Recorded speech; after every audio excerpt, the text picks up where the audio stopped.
दोस्तों, कहानी की शुरुआत होती है रैंडी नाम के कॉलेज स्टूडेंट से, जो कि अपनी गर्लफ्रेंड के साथ कुछ वक्त बिताने के लिए रूम साफ कर रहा था। लेकिन तभी रैंडी के दोस्त यहाँ आकर पार्टी करने के लिए उसे राजी कर लेते हैं और रैंडी भी जैनी को भूलकर पार्टी में बिजी हो जाता है। पर जब जैनी यहाँ पर आकर इन सभी लोगों को देखती है तो बहुत गुस्सा होती है और इन सभी को बाहर निकाल देती है, इंक्लूडेड रैंडी। रैंडी कमरे के बाहर ही सो जाता है और सुबह जॉरी इसे उठाता है और कहता है कि उसे और जैनी को डेट पर जाना चाहिए। ये सुनकर रैंडी को बहुत गुस्सा आता है और वो बैग वगैरह नीचे फेंक देता है और जैनी से कल रात के लिए माफी मांगता है। रैंडी कहता है कि मैं उनके सामने कुछ भी नहीं कह पाया। इस पर जैनी गुस्से में कहती है कि तुम अपने लिए कभी स्टैंड नहीं ले सकते, यहाँ तक कि तुमने तो हमारे बारे में भी अपने पेरेंट्स को नहीं बताया, बल्कि उन्हें तो ये लगता है कि विक तुम्हारा क्लासमेट है। रैंडी जैनी को यकीन दिलाता है कि वो जल्द ही अपने पेरेंट्स को सब बता देगा। कुछ देर के बाद रैंडी के फादर उसे लेने आ जाते हैं, लेकिन रैंडी जो को जैनी के बारे में कुछ भी नहीं बताता, इसलिए जैनी गुस्सा होकर चली जाती है। रैंडी जो के पूछने पर बताता है कि वो मेरी क्लासमेट नहीं बल्कि स्टूडेंट है। जो बैग उठाता है और रैंडी को लेकर बाहर आ जाता है। जब जो बैग कार में रखता है तो रैंडी को पता चलता है कि ये उसका नहीं बल्कि जैनी का सूटकेस है, जो कि गलती से उसके फादर उठा लाए हैं। रैंडी इसे छुपा कर रख देता है। रैंडी के पेरेंट्स को पता चलता है कि उनका बेटा कई सब्जेक्ट्स में फेल हो गया है। इस पर जो फैसला करते हैं कि वो रैंडी की पढ़ाई पर फिजूल पैसा खर्च नहीं करेंगे। हालांकि रैंडी की मां डायन ऐसा करने से मना करती है, लेकिन जो नहीं मानता और रैंडी भी वापस पढ़ाई करने से ज्यादा रियल लाइफ जीने को सपोर्ट करता है। कुछ समय के बाद रैंडी एक पिज्जा शॉप पर जॉब लगा लेता है और अपने साथी सेल को बताता है कि सितंबर तक मुझे $9,000 जमा करने हैं ताकि मैं जैनी से मिल सकूं। लेकिन सेल कहता है कि अगर तुम दिन में शिफ्ट लगा भी लोगे तब भी इस टारगेट को पूरा नहीं कर सकते हो।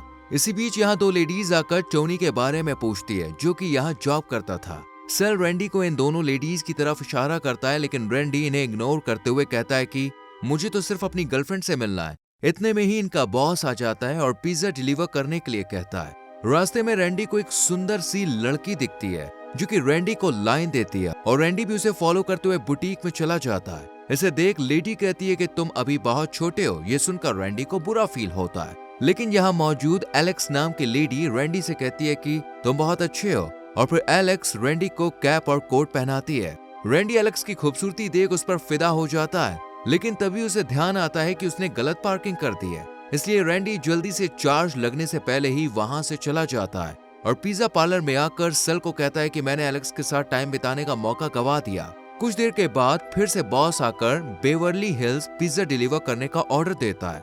जब रैंडी पिज्जा देने जाता है तो उसे पता चलता है कि ऑर्डर एलेक्स ने ही किया था। हालांकि एलेक्स को लग रहा था कि दोपहर में रैंडी फ्री होगा, लेकिन उसे अभी कोस्टा मेसा पिज्जा डिलीवर करना था।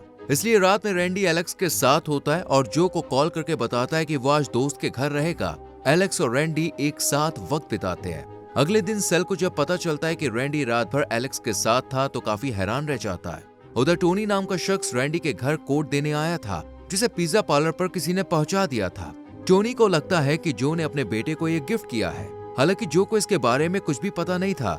रैंडी जब अपने कोवर्कर टोनी की चौथी गर्लफ्रेंड देखता है तो बिल्कुल हैरान रह जाता है। इस पर टोनी बताता है कि अमेरिकन लड़कियां बहुत ही फ्रैंक होती हैं। रैंडी जब अंदर आता है तो जो पूछता है कि वही दोस्त है जिसके घर तुम कल रात रुके थे। रैंडी भी हाँ कह देता है और फिर कॉल रिसीव करने जाता है, लेकिन तभी रैंडी के पास से एक लव लेटर गिर जाता है, जो कि एलेक्स का था। लेकिन जब जो इसे पढ़ता है तो इसे लगता है कि ये टोनी का है। यहाँ कॉल पर सेल बताता है कि उसे एक महिला का ऑर्डर आया है जिसे पिज्जा पहुंचाना है। ये सुनकर रैंडी तुरंत चला जाता है, जो डायन को बताता है कि उनका बेटा किसी लड़की के साथ नहीं बल्कि लड़के के साथ रिलेशनशिप में है। लेकिन डायन इससे इनकार कर देती है। रैंडी एलेक्स के साथ बाहर घूमने जाता है और कहता है कि मैं अपनी गर्लफ्रेंड से बहुत प्यार करता हूँ। एलेक्स भी कहती है मैं जानती हूँ हमारा रिश्ता ज्यादा गहरा नहीं है। इसके बाद दोनों होटल में जाते हैं, जहाँ एलेक्स रैंडी को $200 देती है, लेकिन रैंडी मना कर देता है। इस पर एलेक्स कहती है कि तुम्हारे कॉलेज फंड के लिए। इसके बाद एलेक्स एयरपोर्ट के लिए रवाना हो जाती है। वहीं जो रैंडी का बैग चेक करता है तो उसके हाथ जेनी का बैग लग जाता है, जिसमें लेडीज अंडरगारमेंट्स थे। जो को लगता है कि रैंडी में लड़कियों वाली हरकतें हैं, इसलिए उसे लड़कों के साथ अच्छा लगता है। जो ये सब डायन को भी दिखाता है, लेकिन डायन उसे ऐसे ताका-झाकी करने से मना करती है। पिज्जा पार्लर में रैंडी अपने कलेक्ट किए हुए पैसे देखता है, जो कि अभी सिर्फ $270 थे। इतने में ही बॉस आकर रैंडी को पिज्जा डिलीवर करने को कहता है। रैंडी को पता चलता है कि इस महिला ने एक्स्ट्रा एंचोवी के बारे में भी कहा था।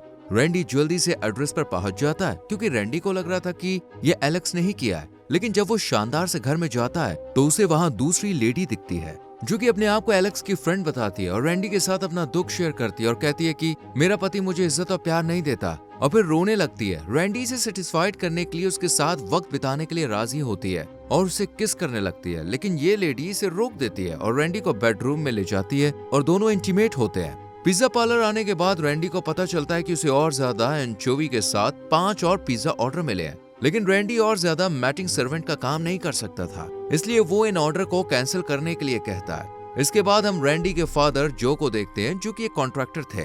और वहीं दूसरी लेडी क्योको का हस्बैंड हैरी भी इससे मिलने आता है और जापान से खरीदे गए होम सेफ्टी रोबोट दिखाता है और गोदाम खाली करने के लिए कहता है, क्योंकि हैरी यहाँ अपने रोबोट्स रखना चाहता था। जो कि सेक्रेटरी लिंडा जो से पूछती है कि क्या मैं आज रात ऑफिस में सो सकती हूँ, क्योंकि मेरे घर पर कुछ काम चल रहा है। जो हाँ कह देता है।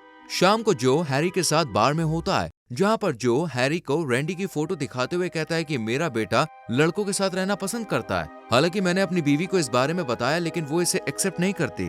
घर पर रैंडी जेनी से बात कर रहा होता है, लेकिन जब डायन इनकी बातें सुनती है तो इसे भी लगने लगता है कि रैंडी अपने बॉयफ्रेंड के साथ बात कर रहा है। जो नशे की हालत में घर जाने के बजाय ऑफिस आकर लिंडा के पास ही सो जाता है और जब उसकी आंख खुलती है तो लिंडा को देखकर परेशान हो जाता है। लिंडा इसे यकीन दिलाती है कि हमारे बीच कुछ नहीं हुआ। जो कहता है कि तुम किसी को मत बताना कि कल रात हम दोनों ऑफिस में थे।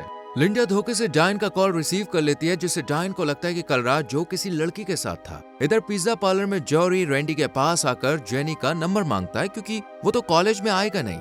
इस पर रैंडी मारपीट शुरू कर देता है। सेल लड़ाई शांत करवाता है और रैंडी के जुड़े पैसों को देखता है और कहता है कि अभी तुम्हें 43 औरतों के साथ और सोना है। इसके बाद वो डॉक्टर जॉयस के घर जाता है। जॉयस कहती है कि तुम मुझे इन मालियों के सामने प्यार करो ताकि ये देख सके और मैं अपने पति से बदला ले सकूं। यहाँ दोनों डांस करते हैं और रैंडी भी अपने घर डांस की प्रैक्टिस करता है ताकि वो अपने कस्टमर्स को खुश कर सके। ऐसे ही रैंडी महिलाओं को खुश रखने के लिए बहुत सारी स्किल्स सीखता है और अपनी कस्टमर्स के सोते वक्त उनके पास गुलाब रख जाता है। रैंडी की कस्टमर्स दूसरी लेडीज को भी रैंडी की सर्विस के बारे में बता देती हैं। कुछ दिन डांस सीखने के बाद रैंडी जॉयस के साथ काफी अच्छे से डांस करता है और जब अपने दोस्त से पूछता है तो सल बताता है कि उसने $7,000 जमा कर लिए हैं। सल बताता है कि अब कैश से नहीं क्रेडिट कार्ड से पेमेंट होगा। रैंडी को ट्रांजैक्शन रिकॉर्ड को लेकर फिक्र होने लगती है। इस पर सल कहता है कि तुम फिक्र मत करो, ये ट्रांजैक्शन पिज्जा ऑर्डर के प्राइस की तरह दिखेगा। अब रैंडी नई क्लाइंट फोटोग्राफर मोनिका से मिलता है, जिसका हस्बैंड बॉडी बिल्डर था। मोनिका को लगता है कि वो अपने पति के साथ इंटीमेट होने में कुछ कॉन्फिडेंस नहीं दिखा पाती,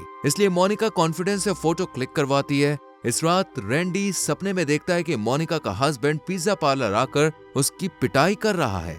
इसके बाद जब रैंडी को हॉस्पिटल ले जाते हैं तो जॉयस का हस्बैंड उसकी सर्जरी कर देता है। ये देखकर तुरंत ही रैंडी उठ जाता है। जो कंस्ट्रक्शन साइट पर पाइप फटने की वजह से डायन को कॉल कर बताता है कि वो आज देर से आएगा, लेकिन डायन जब महिलाओं की आवाज सुनती है तो फिर से जो पर शक करती है। अगले दिन डायन डॉक्टर जॉयस से मिलती है, जो कि बताती है कि तुम ज्यादा स्ट्रेस ले रही हो। डायन जो के बारे में बताती है कि वो उसे धोखा दे रहा है। इस पर जॉयस एक प्रोफेशनल लवर की डिटेल देती है, जो कि रैंडी ही था।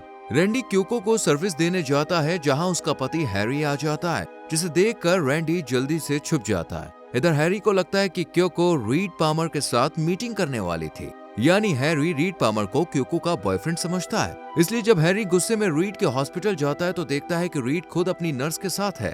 अब रीड को भी लगने लगता है कि जॉयस भी उसे धोखा दे रही है। हैरी कहता है कि कहीं हम दोनों की पत्नियों का बॉयफ्रेंड एक ही तो नहीं है। इन दोनों का शक बॉडी बिल्डर पर जाता है, इसलिए इसके घर तोड़ फोड़ शुरू कर देते हैं। यहाँ ये भी इन दोनों को बताता है कि मेरी पत्नी का किसी दूसरे के साथ अफेयर है। इधर डायन एक्स्ट्रा एंचोवी के साथ पिज्जा ऑर्डर करती है। यहाँ रैंडी जाने से मना करता है, लेकिन जब उसे पता चलता है कि अभी भी उसके पास पूरे पैसे नहीं है और इसके लिए उसे सिर्फ एक महिला को और सर्विस देनी है, तो रैंडी तैयार होकर मोटल चला जाता है, जहाँ उसकी माँ ने ही ऑर्डर किया था। डायन को देख रैंडी भाग जाता है। इतने में जेनी पिज्जा पार्लर आकर रैंडी का वेट करती है, लेकिन तभी जॉरी आकर बताता है कि रैंडी तो औरतों को सर्विस दे रहा है। रैंडी टोनी को पिज्जा देने के लिए कहता है और खुद पिज्जा पार्लर आ जाता है। यहाँ सेल रैंडी को जो कुछ हुआ उसके बारे में बता देता है। वहीं मोटल में टोनी जैसे ही पिज्जा लेकर पहुंचता है तो डायन उसे किस कर लेती है। घर आने पर जो रैंडी को बताता है कि उसकी माँ जो को तलाक देने वाली है। रैंडी जानता था कि डायन अभी मोटल में है, इसलिए वो जो को एनिवर्सरी पार्टी के लिए रेस्टोरेंट ले जाता है।